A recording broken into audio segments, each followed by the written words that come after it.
I'd like, if I might, just read one last poem.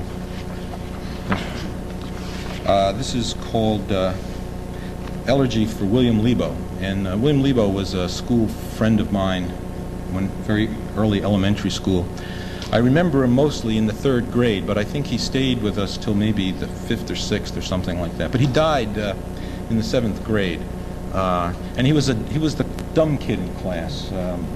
But he was so warm. We never laughed at him, you know. But he had a lot of trouble with the nuns. I went to a Catholic school, and I went to a little band recital that my children were having at school. And for some reason, I was listening to the music, and I suddenly remembered William Lebo. You know, this little kid that died. I think he died in the 7th grade. He had transferred to another school. He had been sick on and off, and like he just kind of disappeared, you know. And then one day we heard that he had died. So this is Elegy for William Lebo. Skinny William Lebo, my grade school friend. I remember still how you hated being called Willie and insisted, though it was useless, that your name was Bill.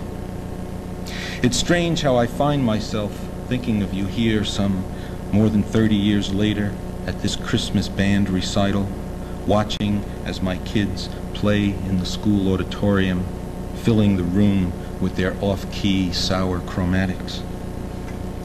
Skinny William Lebo, skinny and dark-skinned, with your glasses taped along one arm and always sliding down your nose.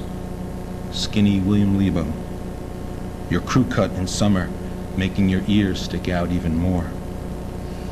But somehow we never laughed at you, even though your clothes were poor and you were always first out at dodgeball.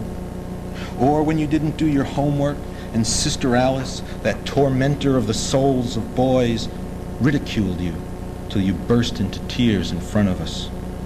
And you couldn't stand still. You know, he'd always like go back and forth. You couldn't stand still, red-eyed, humiliated, martyred to that same ambiguous authority we all dreaded. Then the nun says, "And stop that silly dancing when I speak to you." But you couldn't.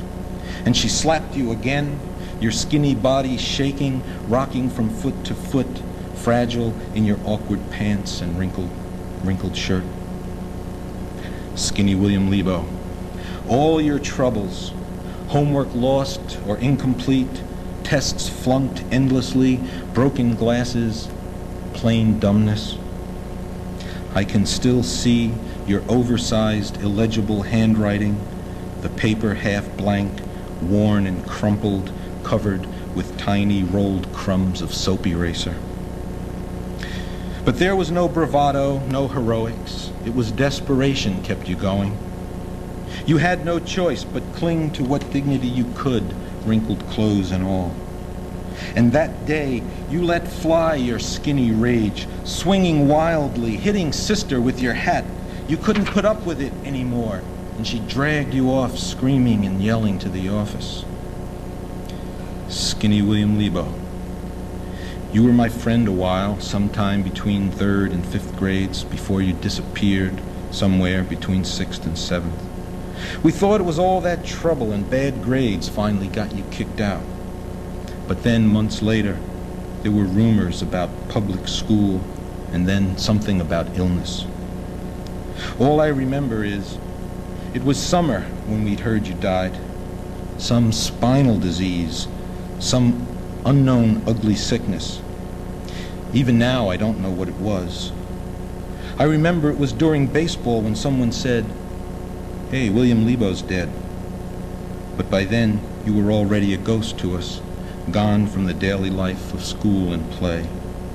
I remember being too busy to feel very mournful at the time. But now, during this litany of sour notes and squealing clarinets, I feel that mournfulness. The big, empty years your parents must have had, full of grief that we never thought of, but I think of now as I listen to this music, so broken and innocent, a troubled, tender music, like the suffering of childhood we barely dare to remember anymore. Oh, Skinny William Lebo, forgive us if you can. While you were dying that summer, we were sliding into 3rd, Or maybe racing bikes down Taggart Way, or walking home from fishing, moody and grumbling over having to eat. All that clear young summer, what was it like for you, by yourself, not even your old classmates knowing the sour history of your life? Oh, skinny William Lebo, I'll always remember your sweet spirit and dignity against all odds, your desire for true friendship, your sad and gangly presence, and your painful dumbness that we all understood and forgave you for.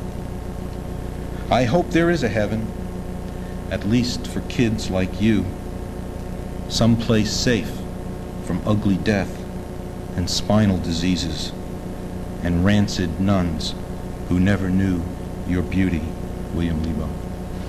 Thank you.